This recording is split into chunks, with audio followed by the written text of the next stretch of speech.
Difference is indefensible, despite its fundamental necessity, despite its universality, despite it being at the core of the unique and the primary ingredient in variation, and the exception to the themes that exist without variation. Life is essentially improvisational, and yet it's repetition that we turn to for confirmation and comfort. The set design that we use to confirm and conform our wishes and our longings for certainty and promise. Not knowing is a failure, a shortcoming, highlighting our inability to master and overcome, proof of our ineptitude, evidence of our flaws, thereby confirming the right of those who determine and design our notions of normalcy, efficacy, and the appropriate to oversee what is good and what is right, while confining and seeking to conform those who entertain the unconscionable ideas of fluidity and choice.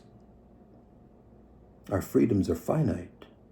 Containment allowed limited access to containment. Difference defined and determined by its relationship to difference and its willingness to conform to the limitations that define that difference. Thus, the I is and cannot be or contain the other.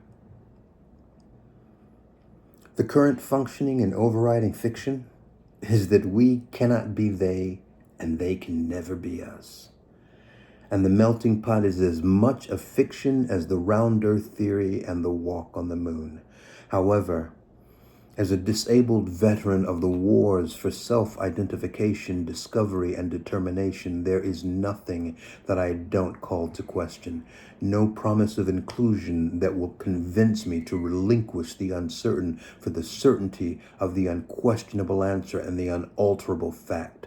No amount of violence nor threats of containment within race, place, or possibility that will convince me to sell the gift so that I can unwrap the present of promise through prohibition. My disability liberates me, permits me access to the questions that challenge and disavow my unquestioning membership, to institutions of inclusion and belonging that patent participation through protocol, by limiting and codifying all the points and characteristics of my self-identification through thorough indoctrination.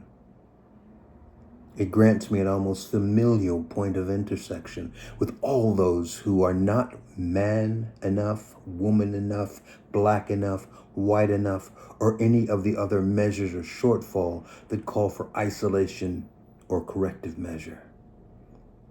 Born of disability and inability, this country, which was once considered to be a haven for the diverse, has become consumed with its fear of ghosts.